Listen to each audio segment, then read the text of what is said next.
Good afternoon, everybody. I'm Mark Ferry, author and co-founder of Travel Perspective, an agency that helps travel and tourism organizations create successful digital campaigns. Now, we've been running these social media and innovation sessions here at World Travel Market, can't quite believe it, for the past 7 years now. Who can believe that social media and startups are actually been around for so long? Our sessions today and on Wednesday are brought to you in partnership with 4Engage. If you don't know 4Engage, they're a division of 4 Communications, and which has a data-driven approach to social and digital in travel. And they've got some very exciting technology called Mapper 360, so do have a look at that. Very, very pleased today to be joined by Terry Jones. Hopefully you'll know who Terry is. Terry began his career as a travel agent, and then he spent the next 10 years in product marketing at American Airlines. Then moved on to information technology before becoming Chief Information Officer at American Airlines and Sabre. And these experiences as a travel agent, product marketer, and CIO prepared him to become the CEO of Travelocity, and that's possibly where you know his name from more than anything else, which he led from a team of just 6 people to a $3 billion public company, and that's pretty impressive, so hats off to you for that. He then retired from Travelocity when it was taken private and helped found kayak.com, where he was chairman for 7 years until it was sold to Priceline for $1.8 billion. Now the co-founder and chairman of Wayblazer.ai, and again is changing the face of online travel. Terry has served on 13 boards and was a venture capitalist with General Catalyst Partners. He's the author of the best-selling book On Innovation, and Terry is a proven innovator and the holder of several patents. He's here today to share his ideas on innovation and change. So please do join me in welcoming Terry Jones.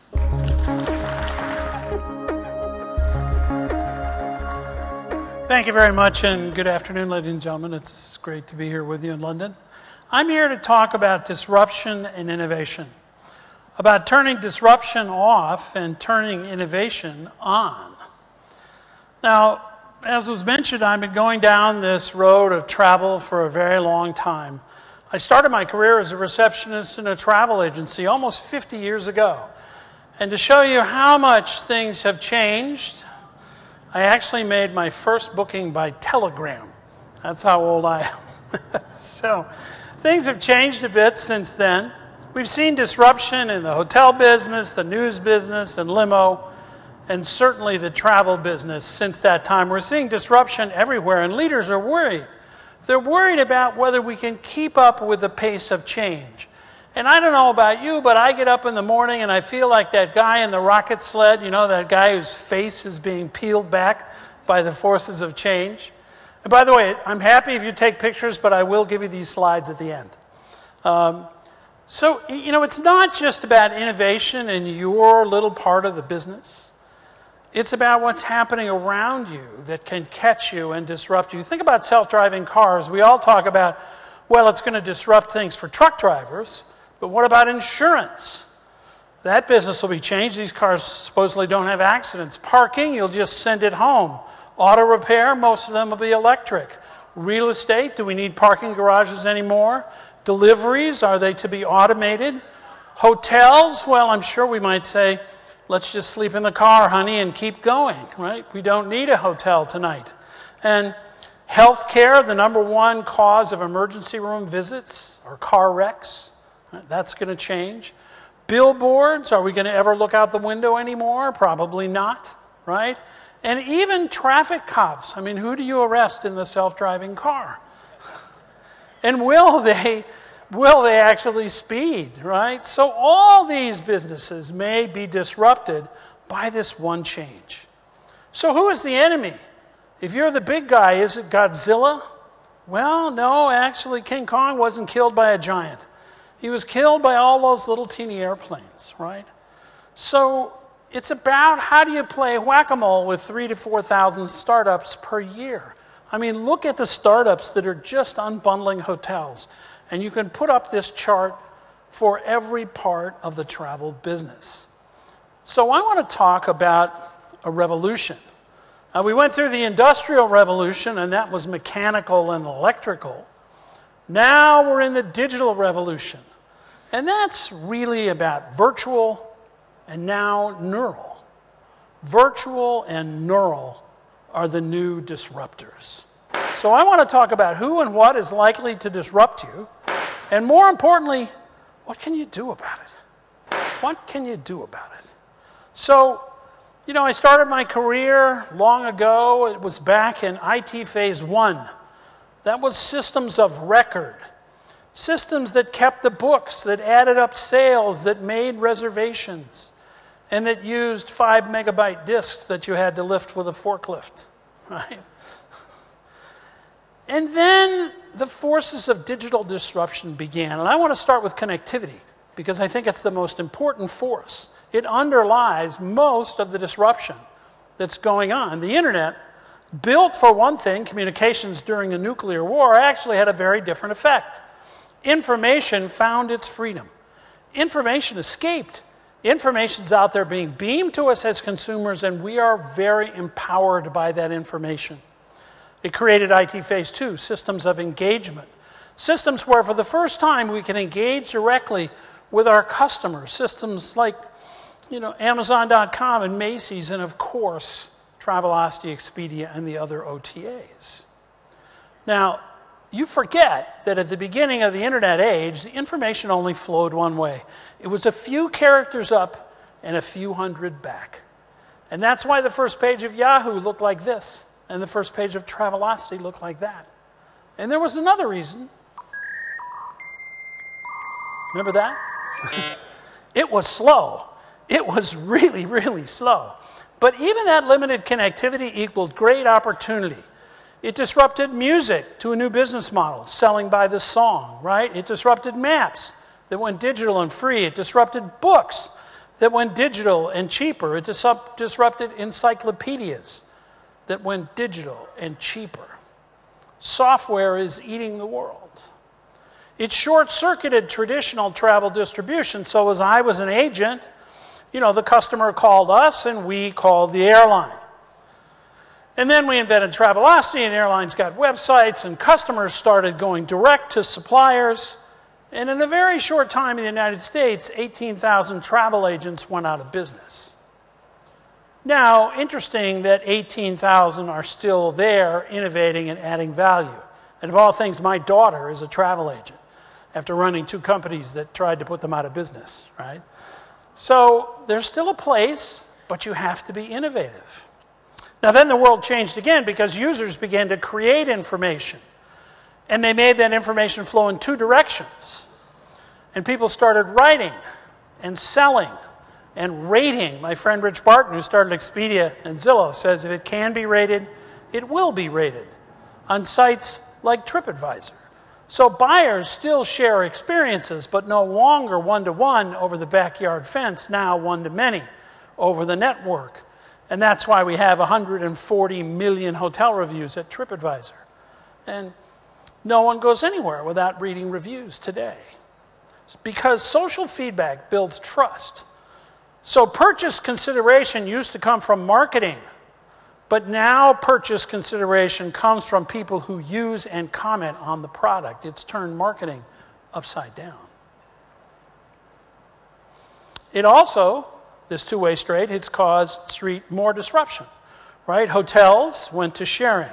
Images went to free and sharing. Limos went to sharing and cheap. News went to free and sharing. Software went to free and ad-based. Disruption drives changes in business models.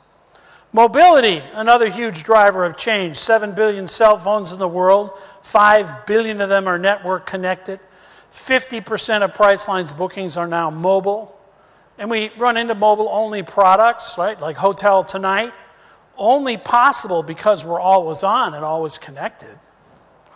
The last 5 years have been about connecting all these people. The next 5 years will be about all the things you can do now that they are connected.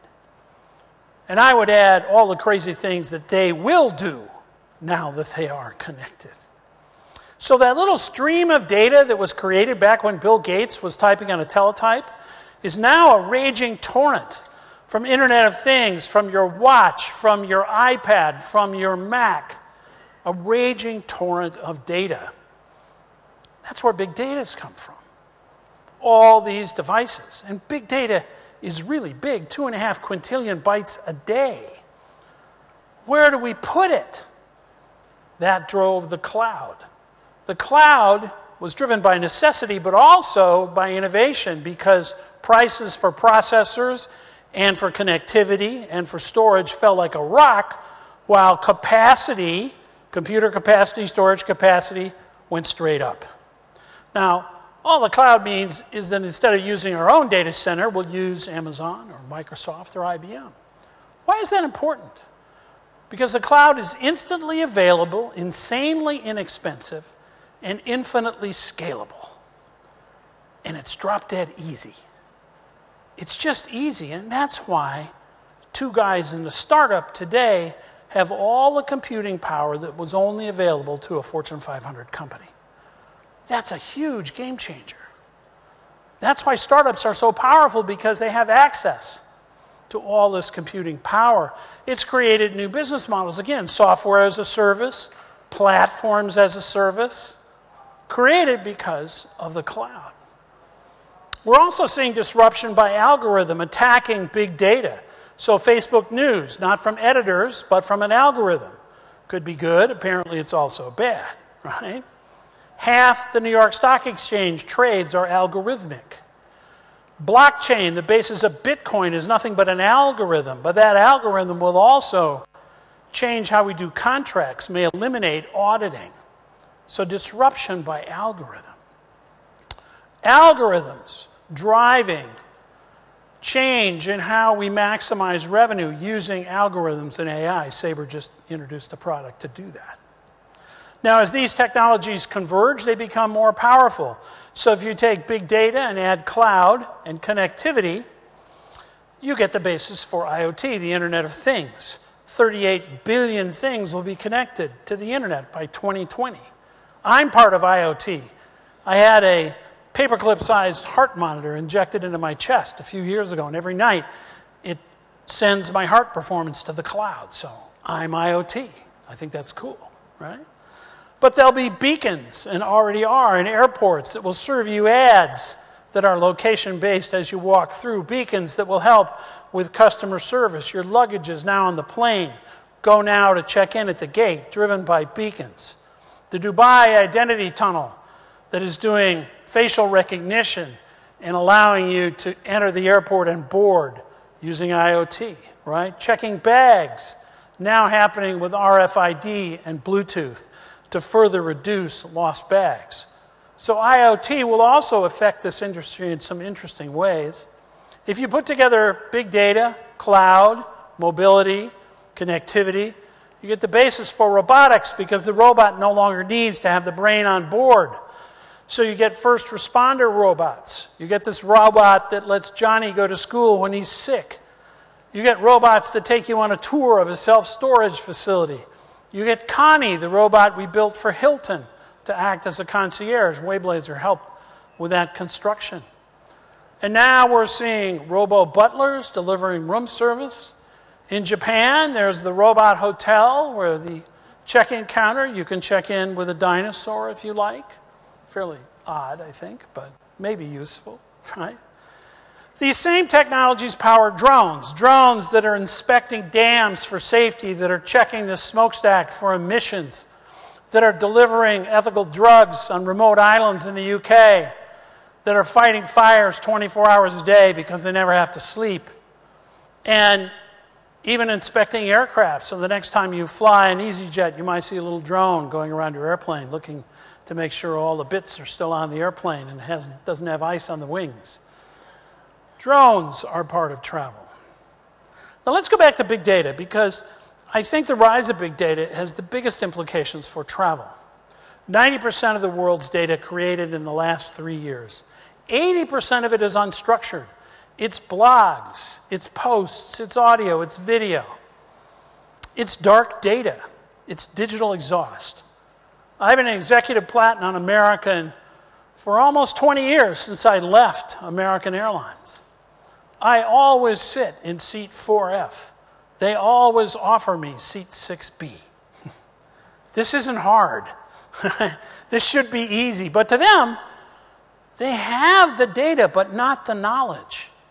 I'm a diamond at Hyatt the last 12 years. They never offer me a high floor. They have the data, but not the wisdom. It's dark data.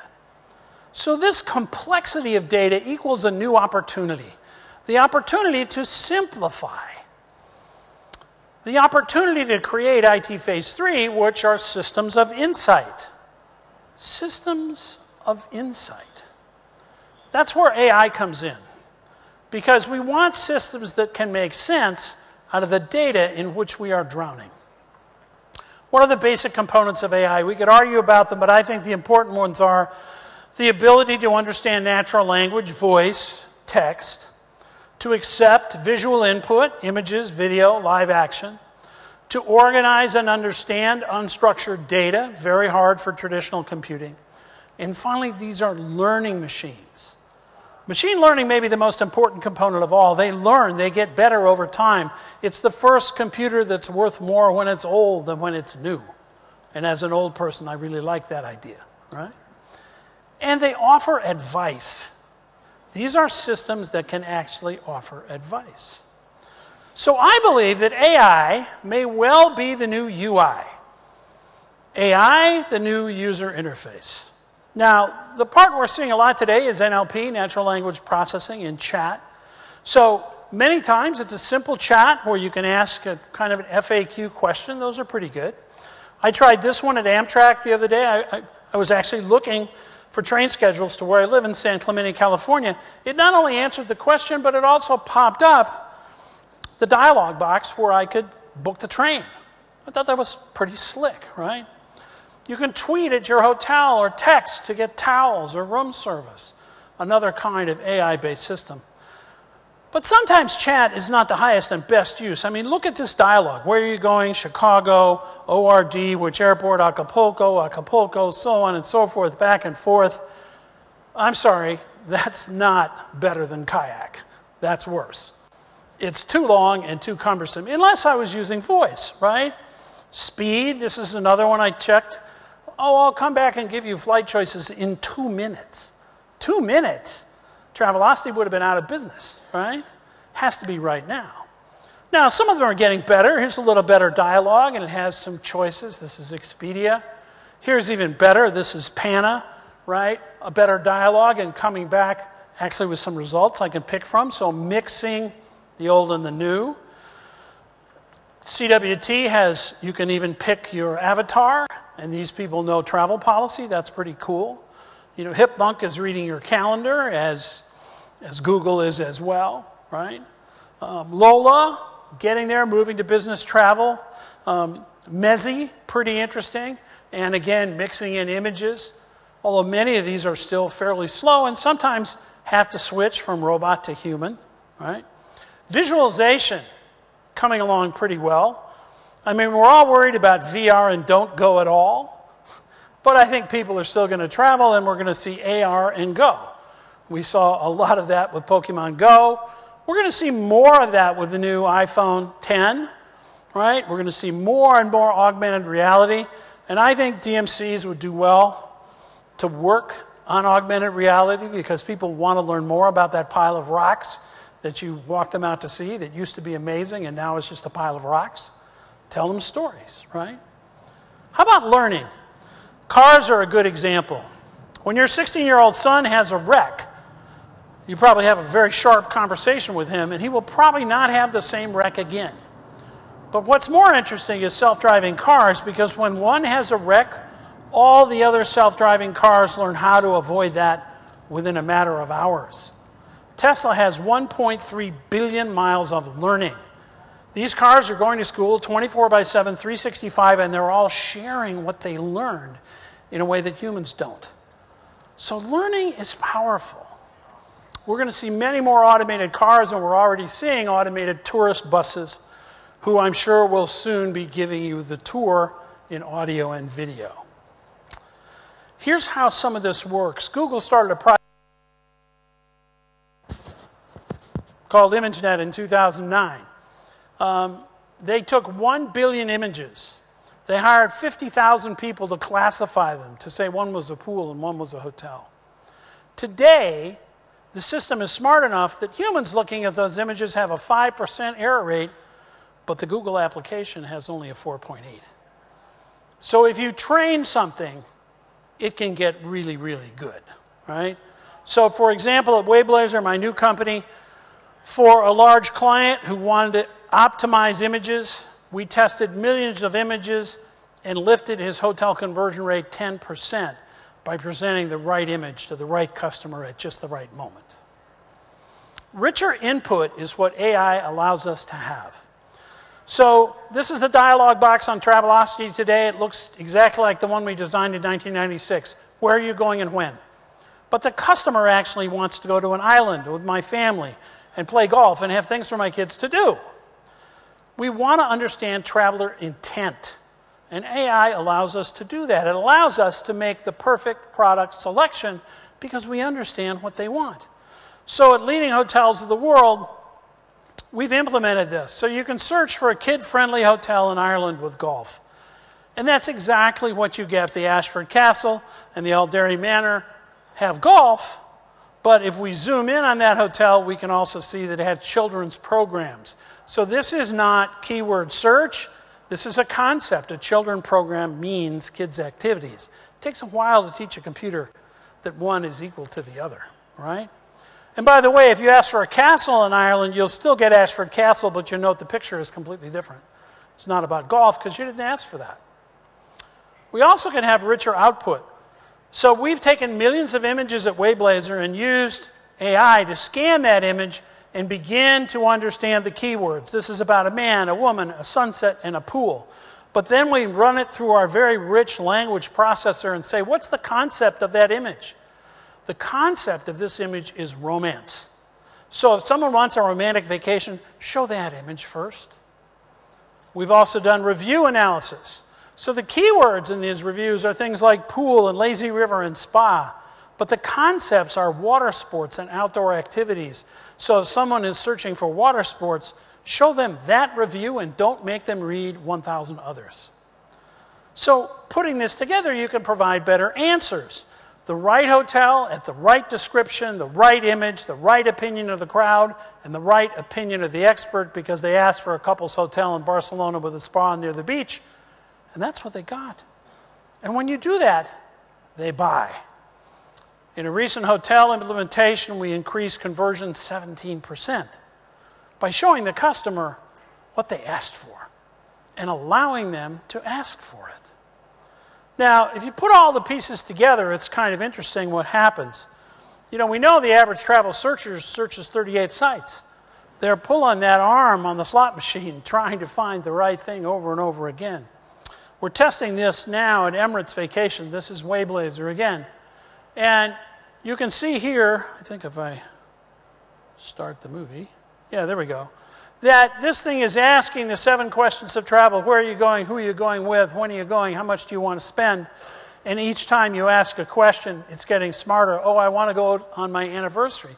Oh, a romantic trip. Maybe you should go to Thailand, and let's show you the beaches in Thailand. So we think of this as a very new kind of travel interaction that has conversation and product linked together.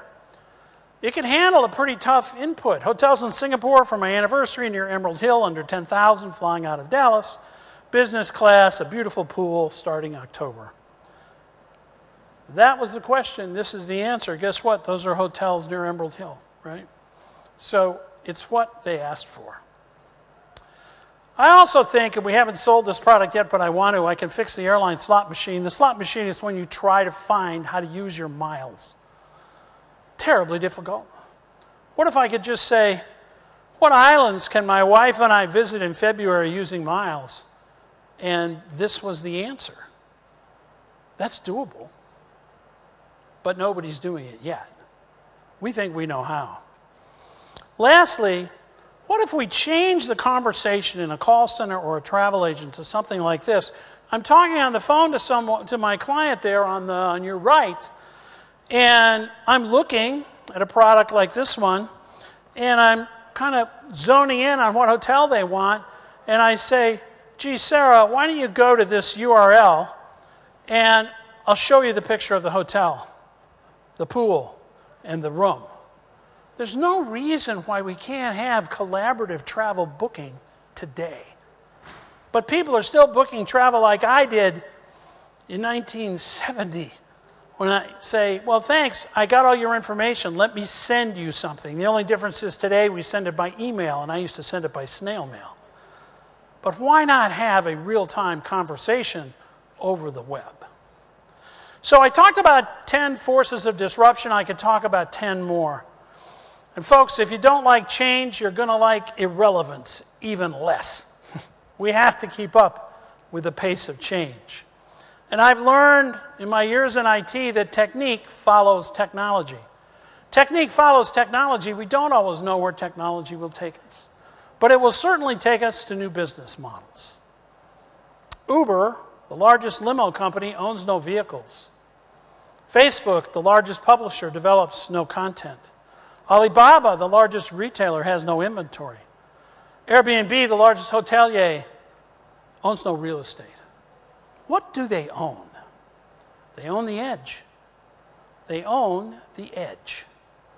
See, in business, it used to be about location, being on High Street or Main Street. But location today is about being on the edge of the glass. Because the edge of the glass is where the customer is. Whether they're shopping in the store or sitting in the easy chair, that's where your customer is today.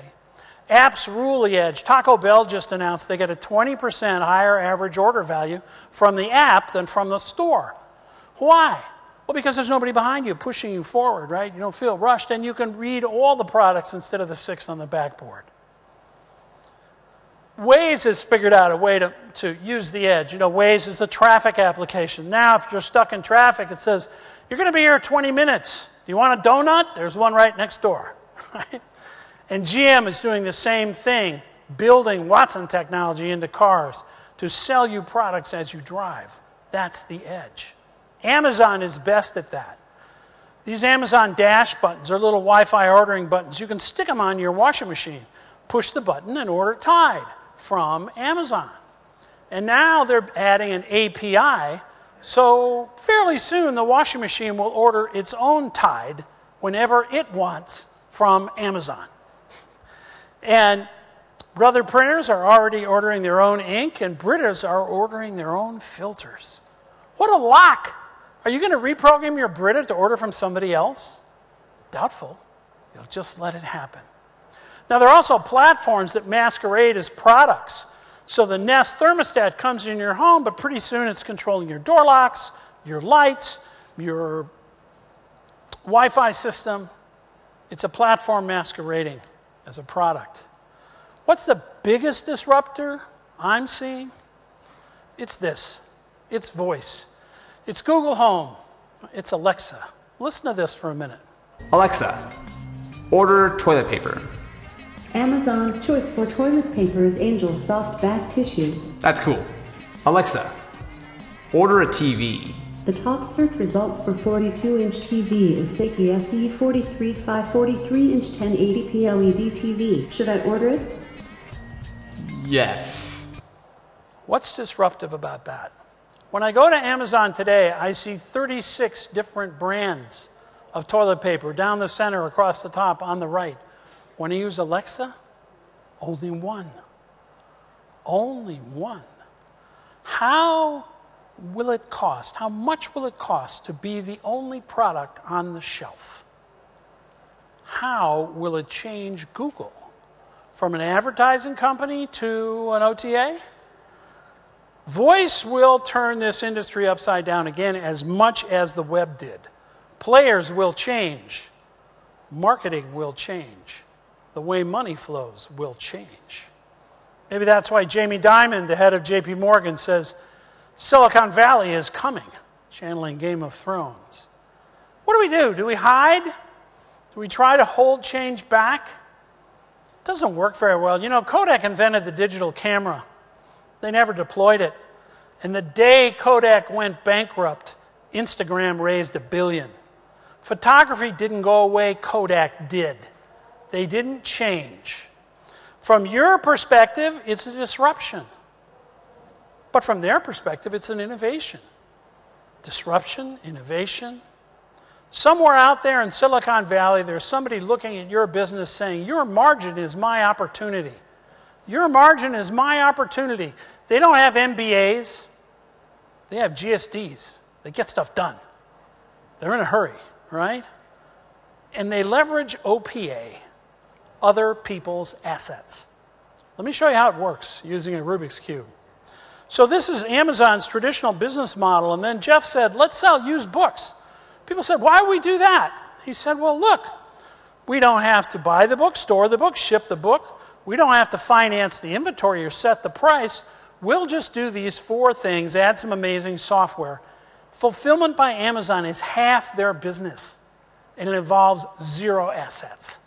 Return on assets, infinite. How about Uber? They looked at traditional limos. They said, well, we're not going to own cars, license cars, service cars. The market enforces our standards. The drivers find us. We'll just do these 4 things, add some wonderful software, and become the biggest limo company on earth. Airbnb, exactly the same. Hey, hotels can find us. We're not going to manage the property, provide security, hire the staff. The market enforces our standards. We'll just do these 4 things. Add some software and become the biggest hotel company on earth. And finally, Travelocity. Well, we left there. We thought about it a bit. We said, let's invent a new company. We won't do this. We won't do that. We'll just do these 3 things. No, we'll only do 2 things. Add some software, sell the company for $1.8 billion. These companies are about less capital and more speed. Less capital, more speed. And you say, wait, I have the product, I manufacture it, I have the supply chain, I have the people, I have the customers, I have the brand. But maybe you're not easy. There's a mantra in Silicon Valley, step 1, install software. There is no step 2. That's how easy they are. That's how easy you have to be. Don't let some kid in the valley come eat your lunch. Figure out how to own the asset and the edge. What's your new model? Let me give you some examples. Recently, I made a speech to the Hartford Steam Boiler Insurance Company. They've been insuring steam boilers since 1866. I said, what's new? They said, well, we're doing cyber insurance, and we're insuring the Internet of Things. Wow, they get it. They're going to be around another 160 years. Microsoft, the cash cow there was always Office, but when Office went online, Google was kicking their butt. What to do? Now, they're ahead of Google, and they have the largest cloud app of all. How did they do that? They had to do some things that weren't like Microsoft. They built a great Android app, a great iOS app, a great Mac app. They partnered with Drop and Dropbox, even though they have competitive offerings. Are they making less per unit? Yes, but they're still in the game.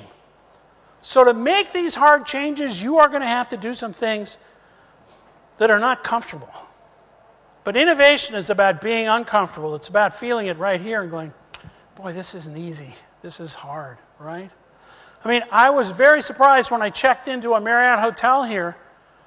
They offered me things to do in London. Marriott had never done that before. They even offered me a navigator copying Airbnb. Okay, they're starting to get it, you know? They're starting to understand they have to do more than just offer the bed in the room. It's not enough in the 21st century. People want experiences. So let me close by talking about how do we turn disruption off? We'll talk about 3 ways. 50% of executives are dissatisfied with the state of innovation in their company. I suggest they look in the mirror. I suggest they think about risk. Because do you avoid it, reduce it, transfer it, or accept it? You have to accept risk in this century. So shortly after I went to work for that travel agency, 6 months in, my manager said, let's go do a startup. I said, cool. And you might think that was a big risk, but actually it was a tiny risk. I was single, I lived in an apartment, I wasn't making much money anyway. And we turned that company into the 50th largest travel agency in the United States. Then I went to my second startup that sold mini computers to travel agencies. 6 months after I got there, that company was sold to American Airlines. And I was at AA. I started as a director. I worked my way up to assistant VP, VP, and then CIO. When I was CIO, it took a massive risk. I was married. I had 2 kids, a big mortgage, a big salary. I said, you know that little product we have called Easy Saber? I want to go run that. People said, you're nuts. Hey, we turned that into Travelocity.com and we took it public for $1.2 billion. Big risk, big reward. Since then, I've taken a lot of small risks. I'm an author, a venture capitalist, speaker. I've been on now 14 public and private boards. Some of those companies shrank. Some of them flamed out entirely. And the rest of them, they created $6 billion worth of value, and 2 of them were unicorns. Small risk, big reward. Now I'm all in again with my time and my treasure. We started Wayblazer.ai, and people say to me, Terry, do you have to do another startup? I say, no, I'm on a government pension. I don't have to do a startup. I'm old. I want to do a startup. So take the first risk. It doesn't have to be huge. These days you can prototype, you can test. But without risk, there's no forward movement. And check the mirror again, because innovation that happens from the top down is orderly but dumb. And innovation that happens from the bottom up is chaotic and smart. So I think the best ideas come from the bottom.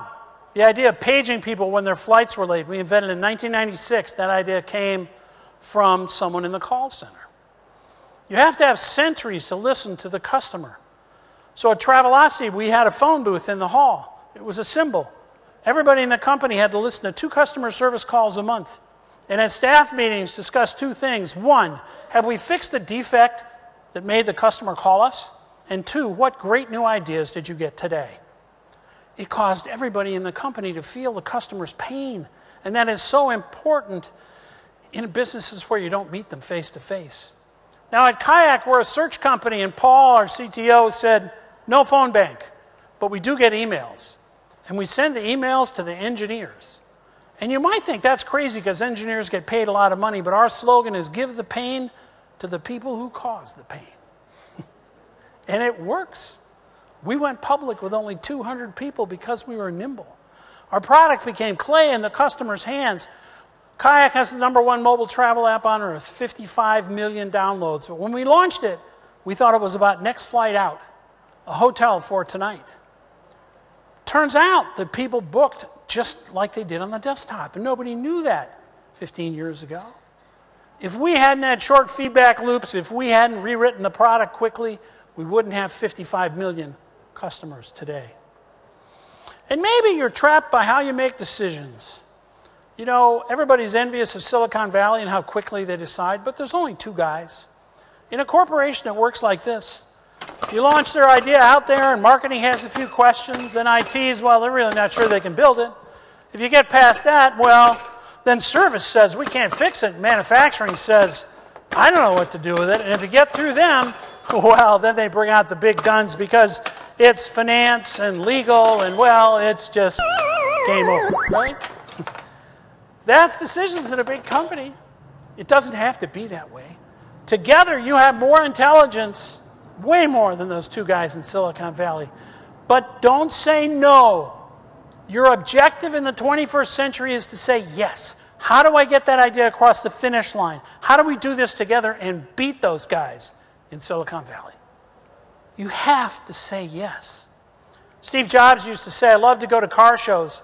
And I think those concept cars are cool. I want to buy them, but they won't let you buy them. There's only one. How come when they come out 3 years later, they look like crap?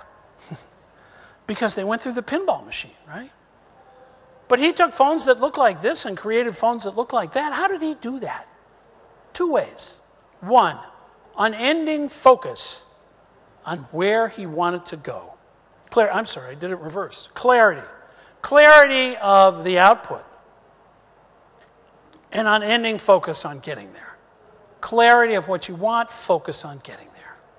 And maybe finally you're just chained to an old model. Somebody comes in with a new idea and you say, well, we've always done it this way, and we've actually never done it that way. What happens when you say that? The air goes out of the room. You'll never get a new idea from that guy again. So what is dangerous is not to evolve. We have to face our fears. Established organizations view disruption as a threat. Instead of saying, how can we do that? How can we do that? We do have the manufacturing and the supply chain and the brand. How can we do that? We've only seen 5% of what AI can do. AI is going to dramatically disrupt this business. You have to embrace it, you have to understand it, and you have to continue to add value so you aren't like those 18,000 agents who went away. Yes, their innovation is your disruption. But disruption and innovation are two sides of the same coin. You only call it a disruption because you didn't do it. If you did it, it would be an innovation. But you didn't do it, so you were disrupted. You can act. You can innovate. So stop being disrupted. Start innovating. Ronald Reagan said, as we come to the edge of the known world, we're standing on the shores of the infinite. That's where we are right now. That's why I came out of retirement to work in AI, because it's so damn exciting. This is a very exciting time to be. Grab it. Run with it. The future is a foreign country, and they do things differently there. Thank you very much.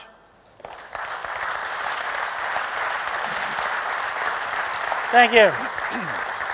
And here's where you get the slides if you want them. Thank you for that, Terry. Very inspirational. Now, I know that people will be wanting to ask their own questions of Terry about his experience with Travelocity and Kayak and artificial intelligence, and you can do that with slido.com. You just go to that page on your smartphone, slido.com, and type in the hashtag WTMLDN, and you can ask questions through that, and we'll try and get through as many of those as we can up here. I have a few questions for you, though.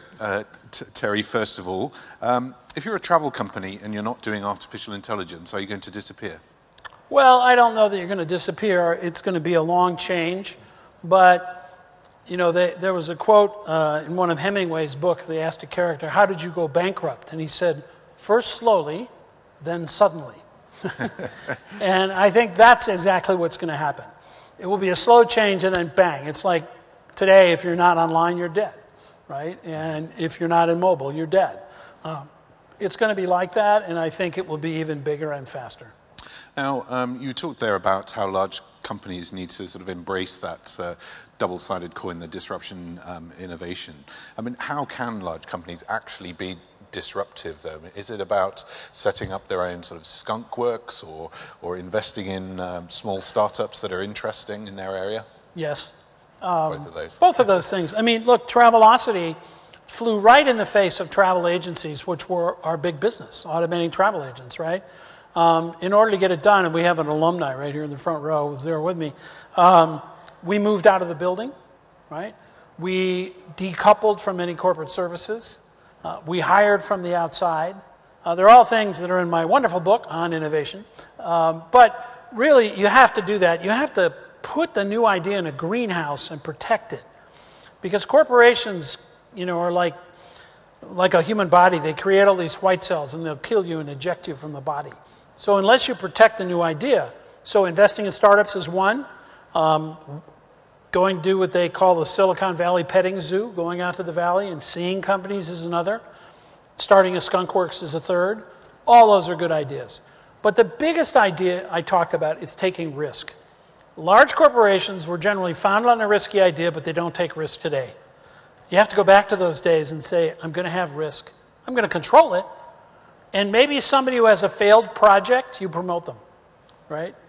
And show that you kill projects and not people. But it's an unnatural thing to do. I mean, you talked hard. about Kodak there, for example. It's a classic example. Yeah. You know, they didn't do that, and most big companies have that momentum and the corporate culture. It's very hard. It's harder if you're public.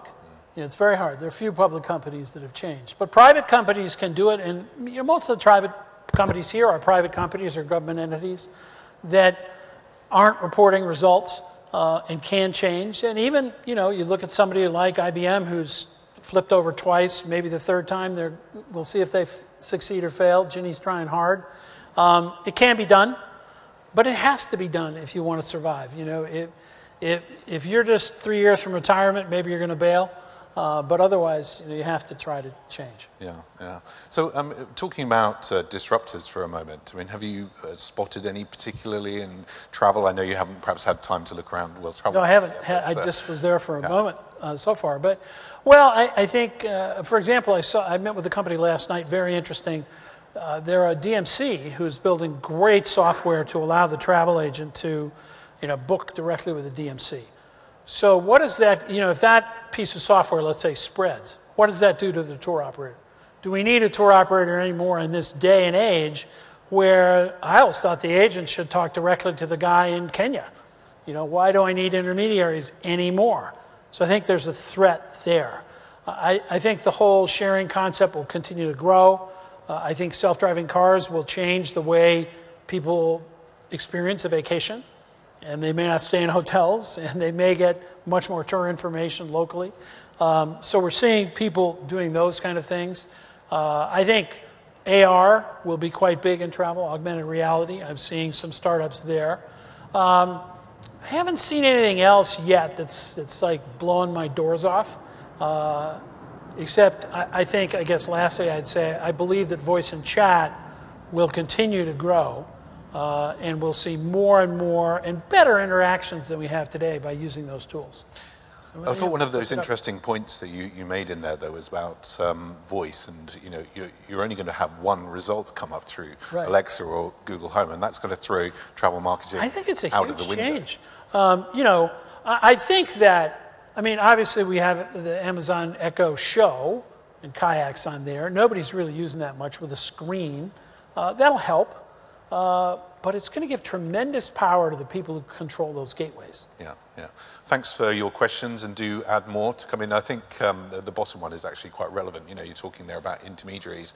Hi, Terry, great presentation. Can you tell me what tour operators can do to embrace innovation? Well, I think it's, having amazing tools for the agents to use. We're working with a large tour operator, Mark Travel, who's embedding AI into their whole product so agents can use natural language to find things.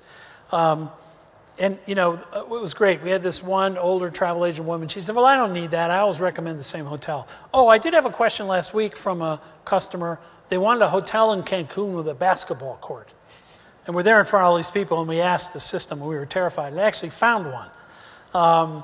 So I think by giving the travel agents, many of whom are young and haven't been trained as much, the ability to ask open-ended questions and have a system that gives advice to them, that's how you can lock in. The person with the best system will win because your system actually gives advice, not just a pile of products. Yeah. Another question there from Mark, thank you for that. How can the DMC move more quickly up the supply chain? Is it through cooperatives? Well, I don't know if it's through cooperatives. I think cooperatives can help. So if cooperatives mean the large travel agency groups, the travel leaders, the virtuosos, those guys, sure. Because many of them are becoming more vertically integrated. They're distributing more software to their agents. And I think they will more and more build those relationships directly. So that certainly could happen. We'll see, and the tour operators need to respond to that by building better software themselves because, fewer and fewer of us have direct salespeople who call on us anymore in the world, and, these conventions are still popular, but you can't meet enough people. The way you meet them is through software today. Now, some people think that this whole sort of personalization thing is actually a bit creepy, the sort of ads following you around the internet. And is that because it hasn't become good enough yet? And that's what AI is actually going to enable us to do, is to actually get the perfect recommendation at the right time. And people are not going to be worried about that because it is exactly what they want. Well, I think there are two pieces. First of all, it's people with like us with our hair color who think it's creepy. Younger people don't think it's creepy at all. They think it's just good. And so, yes, I think AI will make a difference. I mean, you look at what Sojourn is doing and how they're using intelligence to give you the right offer at the right moment and its competitors. I think that's very powerful stuff. The chat you saw, the conversational commerce product that we showed up there from Wayblazer will next week be in an ad. So you'll be able to actually have a conversation in an ad. That may be creepy in the beginning, but I think it will allow for more personalization. I think consumers want personalization a lot. And I've seen over the years, if you give them great information, they will tell you more about themselves. A question from Taru in the audience. Thanks for this. What's your number one advice to a new travel tech startup? Well, I think, boy, make new mistakes. I mean, you really got to do something different. Don't be a copycat. Try to do something that you really believe hasn't been done, or in a market, or in a location where it hasn't been attacked. And don't just build a startup because you travel that way. I see a lot of people who do that. Well, I travel this way, so I'm building this. Well, maybe you're a market of two. You really need to understand how impactful and how broad, because VCs look at it, we look at the team, we look at the market, and then we look at the product. And we want to make sure it can be big enough. So make sure your market really is big enough for the size of your vision. And now, is there space for new mega startups in travel, though, like Travelocity and Kayak, though, or has it been done already? Well, I think you'd have to be today a completely new idea, an Airbnb, an Uber, something that hasn't been done, and you grow virally. So I think people who grow virally, yes, it can be done. I don't think anybody is going to give a startup the kind of money that's necessary to compete with the billions that Priceline spends on search. It's just too hard. That's why my new company is B2B, because I was with a startup who said, that could kill Priceline. I said, good, give me $2 billion. He said, no. So I said, okay. And I went B2B because it's very hard. Now, the world is not homogeneous. And there's certainly countries in which you can start at different points. And, so I'm speaking mostly from a U.S. perspective, and I think in Europe. The rest of the world, I think there's still lots of room. Do you think there's funding out there? I know that you're sort of on the road seeking investment for Wayblazer. If anyone in the audience has a few $1 million for Terry. Is there money still out there for good travel ideas? Tons of money. There is. I mean, you're seeing, I saw a destination company the other day, Destination Software raised $40 or $50 million in the B round. There's lots of money available for good ideas. But there are lots of investors who are afraid of travel. They won't go into it, so it's sort of a small club. And you can get angel money, and then you got to get big fast, because these guys have so much money today. You walk in and ask for $5 or $10 million, they're not interested. They want to invest 20 or 30 or 40. Yeah. So your revenue has to be going straight up. There must be a lot of pressure on you to start another unicorn, though, Terry. Yeah, well, if I had hair, I would have lost it again. But, who knows? I just like to build a great company that's a great idea, and that, if people love it, then it'll grow. And that's the way you have to think about it. We've just got time for two more questions from the audience. What is your one single piece of advice to legacy corporations who've been slow to realize that the digital revolution is here? You're dead. No. I mean, I think they have to. I'm not sure that legacy corporations haven't recognized it. Most large travel companies are certainly online. They're certainly in mobile. They're trying to understand social. But I think they need to continue to innovate quickly and understand, there's a place for the marathon and a place for the sprinters in a large corporation, and you have to manage the marathon and the sprint. And the marathon is cranking it out the way you always have, and the sprint is doing something new. I mean, I just opened my BA app. I'm flying to Kuala Lumpur tomorrow. Totally changed, way better. Telling me when I can check in, telling me when I should move around at the airport. I mean, people can innovate. But I'll tell you a story. The CIO of American, after I left, said when he asked his team to go do the first mobile app, they came back and he said, you did the website on a phone. What's that? Come on. How about thinking the person is mobile? How about alerts? How about telling where their car is parked? How about something else? We have to reimagine. So don't just reinvent. I would challenge those companies to reimagine their experience in the digital world and really change things in a big way, not a little way, because that's who's going to be the new winner. And then the question that's come up a couple of times, how do you think AI and augmented reality megatrends will impact how users purchase travel products as it enters the mainstream? Well, I think we'll see, natural language search become much better and much more common so that I can search any way I want. I think we'll see very smart conversational robots that will hand conversations off to agents at certain points. I think we'll see voice having a big impact over time. And I think we'll see about VR and AR and how that works. I think VR to show me where I'm going to go is going to be exceedingly popular. And we're seeing in other parts of online business people using AR to great effect. We don't want an AR that causes us not to go. We want an AR that convinces us to go, and then we want, VR, and they want an AR when we're there. To be able for me, and I've been to 100 countries, and I'm an avid traveler and historian, to go to that old castle and to learn about the history of the place I'm standing in by using my phone and seeing reconstructions, make it come alive. Make it come alive for your visitor, and the tools are there to do that today. Well, thank you for that, Terry. We've had a good hour there, good. So thank you so much. Thank you very much, and thanks for coming, ladies and gentlemen. I think what I've learned from that is that Terry Jones is a part of the Internet of Things, and now I know why seat 4F is never available on the flights that I go on. So Terry will still be around to answer a couple of questions. So thank you very much. Thank you very much.